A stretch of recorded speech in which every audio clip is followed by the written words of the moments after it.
سرکار غوث اعظم رضی اللہ تعالی عنہ ایسے ہی آپ نے بڑی منزل حاصل نہیں کر لی، ایسے ہی آپ ولیوں کے سردار نہیں بنے۔ آپ نے سب سے پہلے علم ظاہر حاصل کیا، پھر اس کے بعد آپ نے علم باطن حاصل کیا۔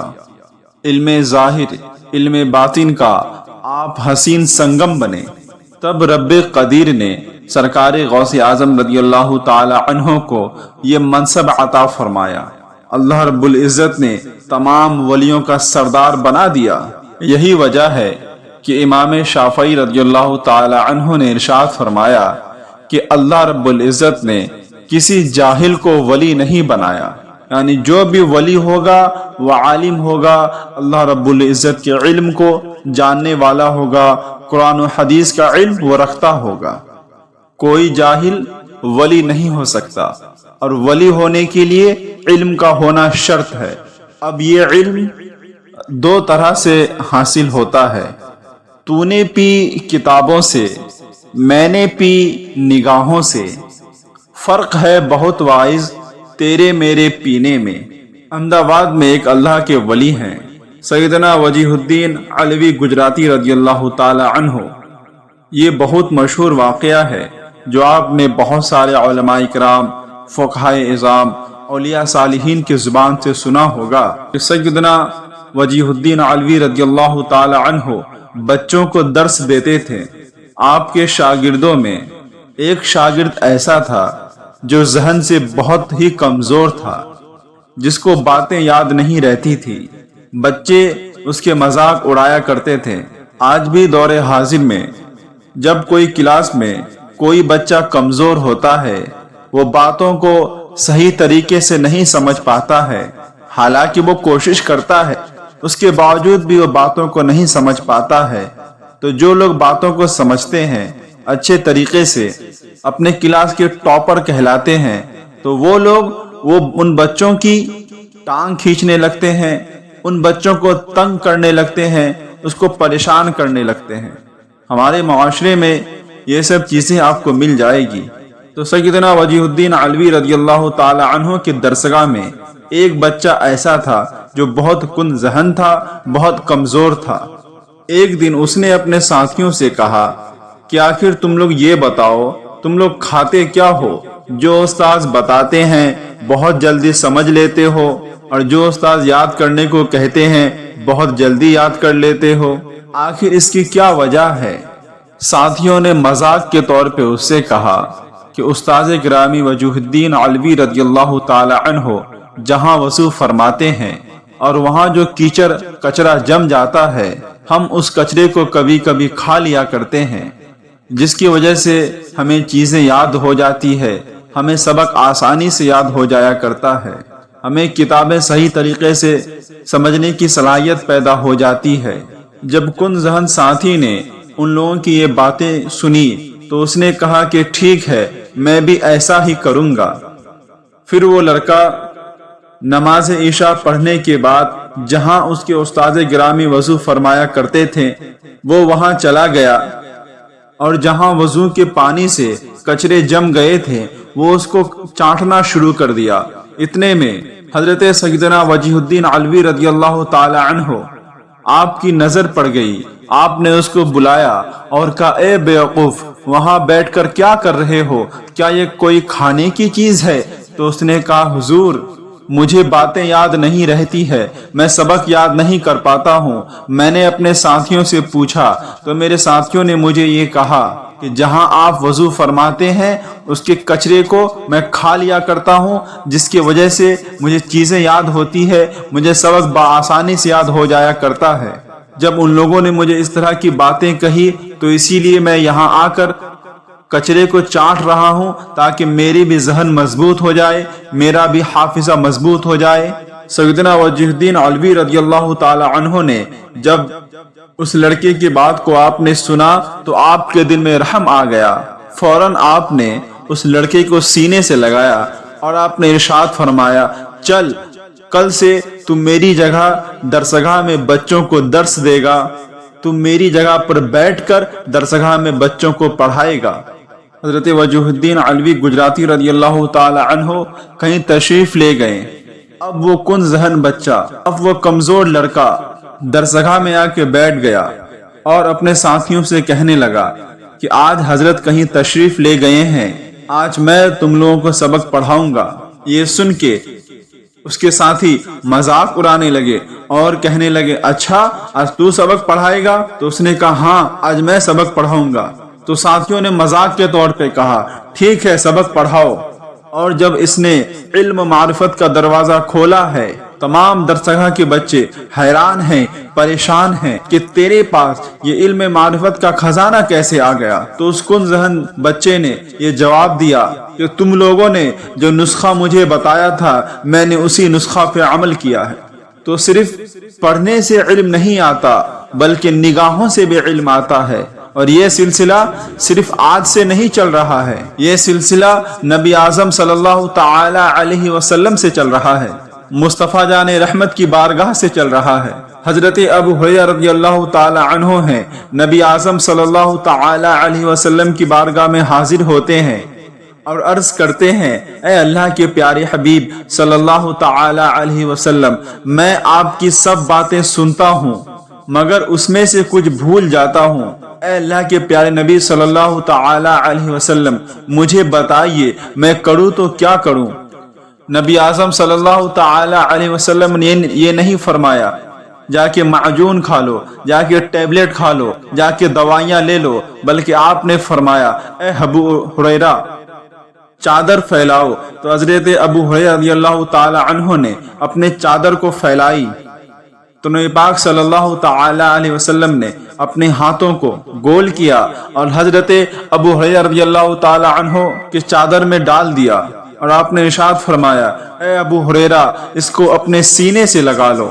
تو حضرت ابو ہریرہ رضی اللہ تعالی عنہ نے اس چادر کو اپنے سینے سے لگایا، اور آپ ارشاد فرماتے ہیں اس کے بعد تو میرے دماغ کی یہ کیفیت ہی ہو گئی کہ مجھ سے ایک زبر زیر بھی مس نہیں ہوتا، میں ایک زبر زیر کو بھی اچھے طریقے سے جانتا اور پہچانتا۔ اسی لیے تو سرکار اعلی حضرت علی رحمت رضوان نے ارشاد فرمایا ہاتھ جس سمت اٹھا غنی کر دیا موزے بہرے سخاوت پہ لاکھوں سلام۔ نبی پاک صلی اللہ تعالی علیہ وسلم نے اپنی نگاہ کرم سے حضرت ابو ہریرہ رضی اللہ تعالی عنہ کے دماغ کو اتنا زیادہ تیز کر دیا، 3,500 حدیثیں جو احکام سے متعلق ہے وہ تنہا حضرت ابو ہریرہ رضی اللہ تعالی عنہ کی عطا ہے۔ یہ سلسلہ وہیں سے چلا آ رہا ہے، تو ظاہر سی بات ہے ان کے نائب کو، ان کے نائبین کو کچھ نہ کچھ حصہ ضرور ملے گا۔ اسی لیے عالم ہونا ولی کو ضروری ہے۔ یہ الگ بات ہے کہ کوئی درسگاہ میں 10 سال بیٹھ کر پڑھے یا کسی کی نظر سے بنے، لیکن عالم ہونا ضروری ہے۔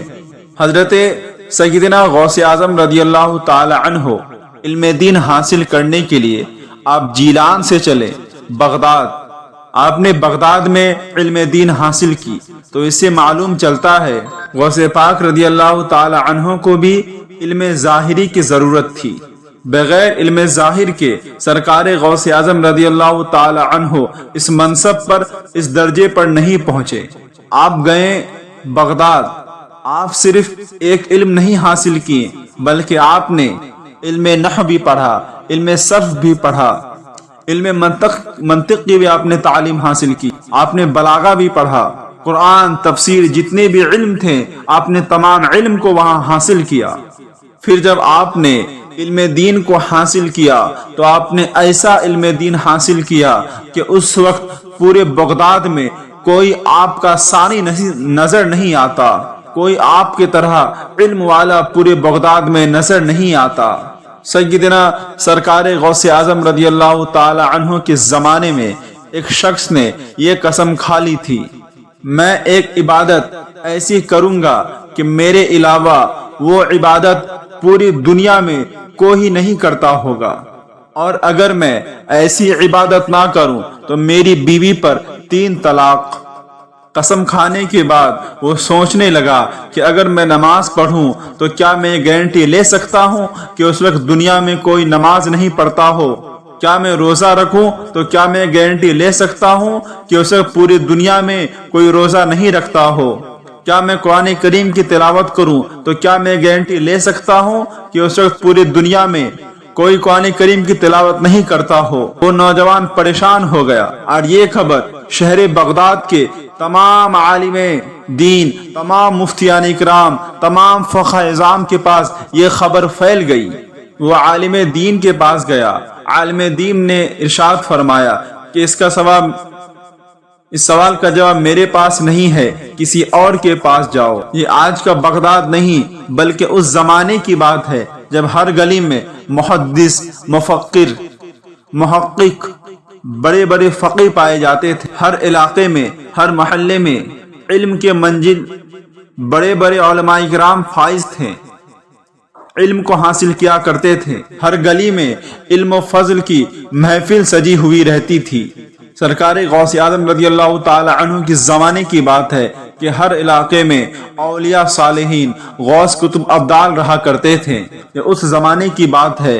تو شخص عالم کے پاس گیا تو عالم نے کہا کہ اس کا جواب میرے پاس نہیں ہے۔ وہ دوسرے عالم کے پاس گیا تو دوسرے عالم نے بھی یہی جواب دیا۔ تو حیران ہو گیا، پریشان ہو گیا اور اس نے پوچھا کہ کہاں اس کا جواب ملے گا، کون میری رہنمائی کرے گا؟ تو عالم دین نے کہا کہ اس کا جواب تمہیں غوث کی بارگاہ سے مل جائے گا، اس کا جواب تمہیں عبد القادر کی بارگاہ سے مل جائے گا، اس کا جواب تمہیں ولیوں کے سردار کی بارگاہ سے مل جائے گا۔ یہ خبر سرکار غوث اعظم رضی اللہ تعالی عنہ کی بارگاہ میں پہنچی اور لوگوں نے کہا کہ حضور، ایک شخص ہے جس نے یہ قسم کھا لی ہے کہ میں دنیا میں ایسی عبادت کروں کہ اس وقت وہ عبادت دنیا میں کوئی نہیں کرتا ہو، اور اگر میں اس طرح کی عبادت نہیں کر سکتا تو میری بیوی پر 3 طلاق ہو جائے۔ حضور، وہ بہت پریشان ہے، بہت ڈپریشن میں ہے، بہت ڈسٹریس میں ہے۔ حضور، آپ اس مسئلے کے حل فرما دیں، آپ اس مسئلے کی رہنمائی فرما دیں۔ تو سرکار غوث اعظم رضی اللہ تعالی عنہ نے ارشاد فرمایا، اس میں کون سی بڑی بات ہے، یہ تو بہت آسان سا مسئلہ ہے۔ سب لوگ خوش ہو گئے اور سب لوگوں نے عرض کیا، حضور بتائیں وہ کون سا طریقہ عبادت ہے جس کے ذریعے سے یہ مسئلہ حل ہو جائے گا؟ تو سیدنا سرکار غوث اعظم رضی اللہ تعالی عنہ نے ارشاد فرمایا، اس نوجوان سے کہو حرم شریف چلا جائے، مکہ شریف چلا جائے اور خانہ کعبہ کے سامنے کھڑا ہو جائے، اور جو لوگ طواف کرتے ہوں ان کو کہہ دے کہ آپ تھوڑی دیر کے لیے اپنے طواف کو روک دیں، اور جب دوسرے لوگ طواف کو روک دیں تو وہ تنہا جا کے خانہ کعبہ کا طواف کرے، اور جس وقت وہ یہ عبادت کرے گا دنیا میں اس وقت کوئی یہ عبادت کو کرنے والا نہیں ہوگا۔ یہ علم کس کا تھا؟ سیدنا سرکار غوث پاک رضی اللہ تعالی عنہ کا۔ آپ نے قرآن کریم کی تفسیر بیان کی، ایک آیت کریمہ پڑھی گئی، آپ نے اس کی تفسیر بیان کی، آپ کی کیفیت بدلی، پھر آپ نے دوسری طرح سے تفسیر کی، پھر آپ کی کیفیت بدلی، آپ نے تیسری طرح سے تفسیر کی، ایک آیت کریمہ کی آپ نے 40 طریقے سے تفسیر کی۔ یہ علم ظاہر تھا سیدنا سرکار غوث پاک رضی اللہ تعالی عنہ کا، اور مشقت ریاضت و مجاہدہ کا عالم کیا تھا کہ آپ کو اتنی مشکلات اور پریشانیوں کا سامنا کرنا پڑا تھا کہ اگر آپ کتاب کا مطالعہ کریں گے تو آپ کے معلوم ہو جائے گا، مہینوں نہیں بلکہ سالوں تک آپ کچھ کھانا تناول نہیں فرماتے تھے، بلکہ آپ درخت کے پتے کھایا کرتے تھے، آپ اپنی زندگی گزارا کرتے تھے، آپ کی رگیں ہری ہو گئی تھی، ہری اسی وجہ سے کہ آپ گھاس کھایا کرتے تھے، پتے کھایا کرتے تھے، اسی وجہ سے آپ کی رگیں ہری ہو گئی تھی۔ ریاضت و مجاہدہ آپ نے اس طریقے سے فرمایا۔ ایک موقع پر شیطان آپ کو آزمانے کے لیے آ گیا، آپ عبادت کر رہے تھے تو اچانک آپ کے سامنے ایک نور سا آیا بادل کی شکل میں بن کر، اور اس سے آواز آنے لگی، اے عبد القادر، تو نے اتنی میری عبادت کر لی ہے کہ اب تجھ کو میری عبادت کرنے کی کوئی ضرورت نہیں ہے۔ جیسے ہی آپ کے کانوں تک یہ آواز آئی، فوراً آپ نے پڑھا ولا حول ولا قوت، جیسے ہی آپ نے اس کو پڑھا تو نور کا ٹکڑا اور بادل کا ٹکڑا دھواں دھواں ہو گیا۔ آپ عبادت میں مشغول ہو گئے۔ پھر کچھ دیر کے بعد شیطان پھر آپ کے پاس آیا۔ شیطان وہ ہے جس نے اللہ رب العزت کی بارگاہ میں یہ کہا تھا کہ میں قیامت تک تیرے بندوں کو بھٹکاتا رہوں گا، قیامت تک تیرے بندوں کو تیری عبادت سے روکتا رہوں گا۔ تو شیطان اپنی شکل بدل کے سرکار غوث اعظم رضی اللہ تعالی عنہ کی بارگاہ میں آیا اور کہنے لگا، اے عبد القادر، تجھ کو تیرے علم نے بچا لیا، اے عبد القادر، تجھ کو تیرے ایجوکیشن نے بچا لیا، ورنہ میں کتنے لوگوں کو گمراہ کر چکا ہوں، کتنے لوگوں کو تباہ و برباد کر چکا ہوں۔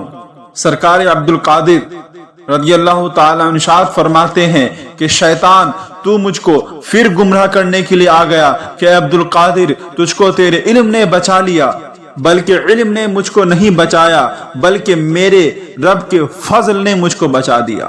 اسی لیے کوئی کتنا ہی قابل کیوں نہ ہو جائے، کتنا ہی بڑا محدث کیوں نہ ہو جائے، کتنا ہی بڑا مفکر کیوں نہ ہو جائے، کتنا ہی بڑا محقق کیوں نہ ہو جائے، بڑا مفتی بن جائے، بڑا پیر بن جائے، کچھ بھی ہو جائے، لیکن اگر اللہ رب العزت کا فضل ساتھ نہ ہو تو بڈھا ہو کر گمراہ ہو جائے گا، بڑھاپے میں جاتے جاتے بدعقیدہ ہو جائے گا۔